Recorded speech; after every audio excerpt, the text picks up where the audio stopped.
So same-sex attraction, you believe that in the scriptures it says that it's wrong. What about, did you feel like it was also wrong?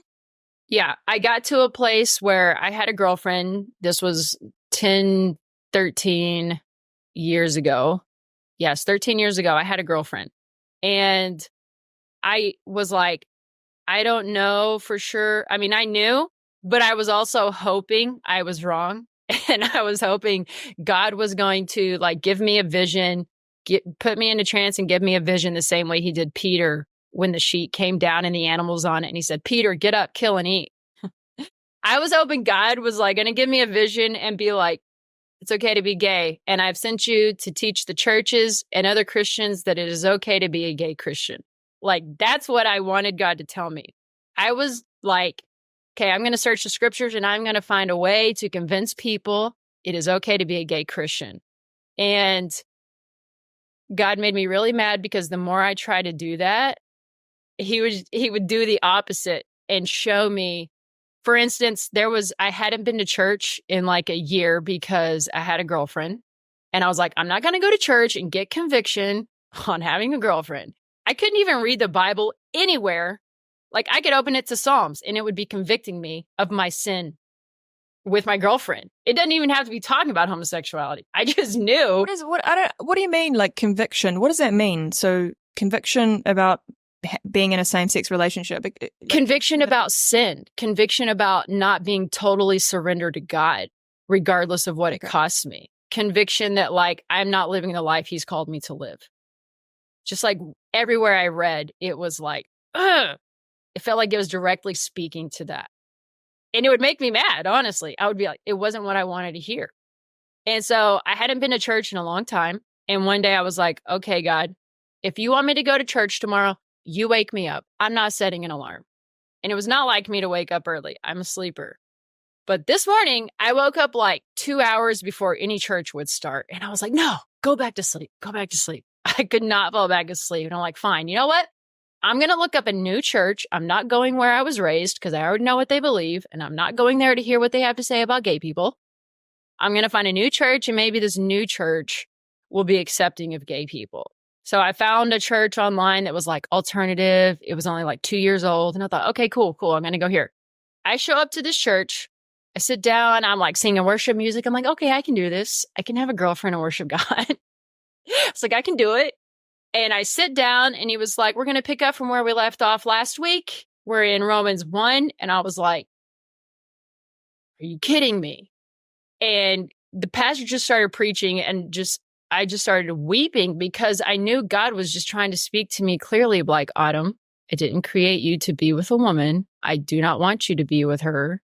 And he was trying to gently do it. But in my deep emotional attachment to my girlfriend, I was just like, ugh, I was so angry at God in that moment. But I knew I had to like end things with her.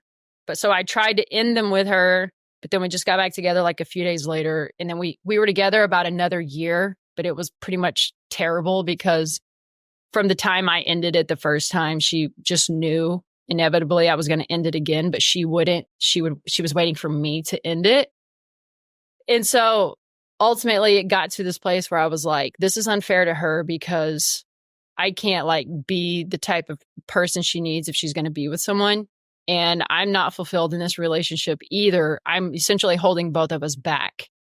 And so I finally just ended it with her. And I was like, okay, God, I'm going to get on the straight and narrow with you. Literally, figuratively, the straight and narrow. But that was in November 2011 that I ended that. And since then, I've had a few entanglements with girls. And I would even in them be like, why am I in this? I am not even satisfied or fulfilled. Like, why have I found myself in this situation again? And ultimately, I think one of the key things was the loneliness wound.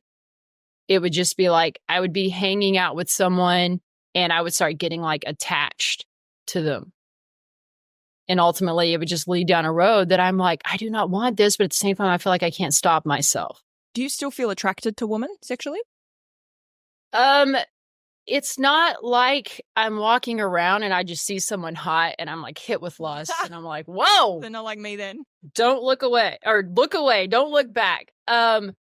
It's more of it's always been more of just like a type of unique connection with someone and an emotional connection. Like if I talk with someone and it's like we kind of click, or, it's a different type of understanding that feels a little deeper than maybe other conversations I have.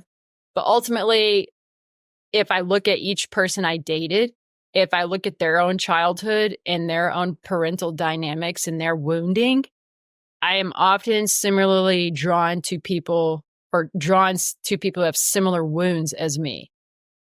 So, like, there's girls who I don't think are ever really going to feel same-sex attraction based off of their childhood. They may, as they get older, make choices that open the door to perverted spirits that cause them temptation, but they don't necessarily have that desire based off of a wounding from childhood.